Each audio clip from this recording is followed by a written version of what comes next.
All right, the next sequence we're going to talk about is the recursive sequence.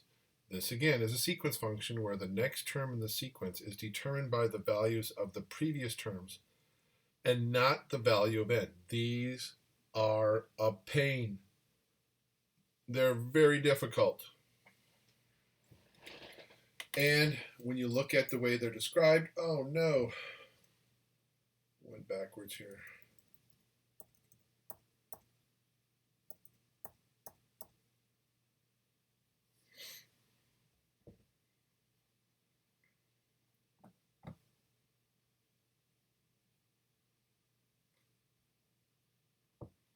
All right, welcome to part 2 video. Now here real quick, this is where we ended off. We are going to look at our next type of special sequence. It's called a recursive sequence. Again, it's a function, but now the next term in the sequence is predetermined by the values of the previous terms, not the value of n. So what does that mean? If I was working with this function right here, and I wanted to find what is a sub 20, the 20th term in the sequence, I would just put 20 in for n. 2 times 20 is 40, minus 1, 39. That would be the 20th term.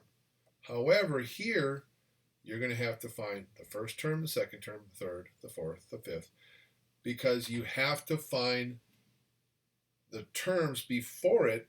You either add, subtract, multiply, divide them to find the next number. So here, what happens in the definition usually has a couple terms defined. A sub 0 is 1, a sub 1 is 1, a sub n is equal to a sub n minus 2 plus a sub n minus 1, where n is going to be greater than or equal to 2 when we want to use this function. So here's my sequence so far. A sub 0 is 1, a sub 1 is 1, 1 comma 1. So they've first two terms of my sequence. This case, they decided to start with 0 for the n. Now, to start using this function, n has to equal 2.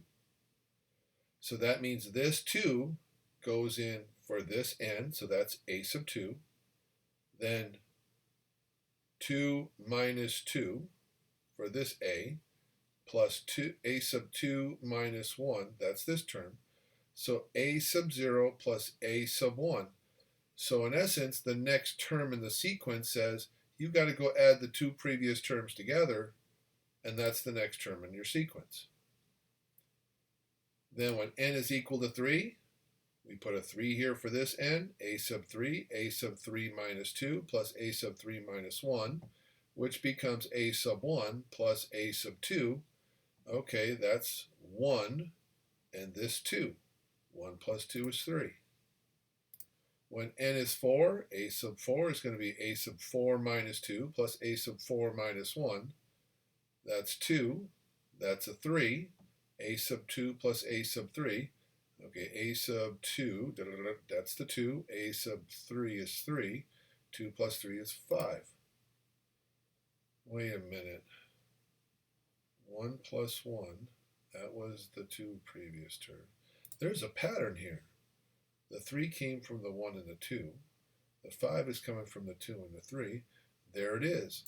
1 plus 1 is 2, gives me the next one. So it looks like what I'm doing is I'm adding the two terms before the one I want to get my next term. So 1 plus 2 is 3. 2 plus 3 is 5. I see the pattern. So 3 plus 5 is 8. 5 plus 8 is 13. 8 plus 13 is 21. So as you can see, I can't just plug in a 20 and find the 18th and 19th term to add them together because I got to go find them first. So first, second, third, fourth, fifth, sixth, seventh, eighth. That's the 8th term. I just got to keep going until I find all the way out to my a sub 20 if that's what I want. Our next special sequence is called factorial notation. So if n is a positive integer, n factorial, that's the exclamation point, is defined as n factorial equals the n times n minus 1, take 1 away from the n, times, now take 2 away from the n, and you keep taking away 1 each and every time until you get down to 1, and you multiply all these numbers together. So our special cases for our factorials is going to be 0 factorial by definition will be a 1. 1 factorial will be 1. So if we wanted to write out a bunch of factorials here, so 2 factorial, that's the 2 times the 1, that's 2. 3 factorial, 3 times 2 times 1, 6. You just start at the number that's on your factorial, count backwards to 1, multiply them all together. 4 factorial, 4 times 3 times 2 times, wait a minute, 3 times 2 times 1, 3 times 2 times 1 is right there. I could just take the previous answer, 6, and multiply it by, hey, this is a recursive sequence. Take the last number, multiply it by 4, 24. Take the 24, multiply it by 5, because there's your 4, 3, 2, 1, multiply it by 5, 120. 6 factorial, 6 times 5, 4, 3, 2, 1, which we did up here. So 6 times 120, 720. That's a way you can find your factorials. All right. Find the first 5 terms given by a sub n is equal to 2 to the nth power all over n factorial. And we want n to start with 0. So a sub 0 is equal to 2 to the 0 power over 0 factorial. Well, 2 to the 0 is a 1. By definition, 0 factorial is a 1. 1 over 1 is 1. A sub 1, 2 to the first, that will be 2. 1 factorial, 1. Simplifies to a 2. A sub 2, 2 to the 2 powers, 4. 2 factorial is 2. 4 divided by 2 is 2. Find a sub 4, 2 to the third, 8. 3 factorial, 6. 8, 6, which reduces to 4 thirds. Now, at some point, again, you might find a pattern. 2 to the 0, 2 to the first, 2 to the fourth, 2 to the third. Oh, I'm just taking the previous numerator and multiplying it by 2. 2 times 2, 4. 4 times 2, 8. So down here, 8 times 2 would be 16. And then we can do the same thing with our factorials. Take the 2, multiply it to the previous denominator 1 for 2. Take the 3, multiply it to the 2, 6. Take the 4, multiply it to the 6, 24. 16 over 24. That's my pattern, which reduces this to 2 thirds. So look at the first fraction you create for your pattern, not the reduced one. All right, simplifying factorials by hand are probably easier than doing this in your calculator technically. All right, so if I had 8 factorial over 2 factorial times 6 factorial, find the largest factorial on both top and bottom, 8 and 6. Since 8's bigger than 6, I'm going to count backwards from 8. 8 times 7 times 6 factorial. I stop. Now granted, I could go 6 times 5 times 4 times 3 times 2 times 1. And the 6 factorial on the bottom would be 6 times 5 times 4 times 3 times 2 times 1.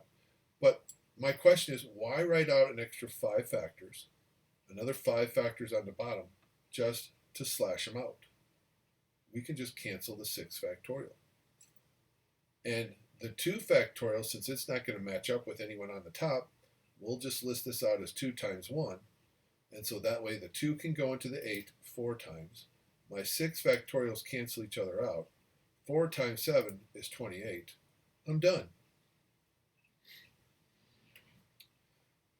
And we can do this twice. All right, again, biggest factorial, top and bottom, 6 and 5. 6 factorial, count backwards to 5 factorial. Those are done.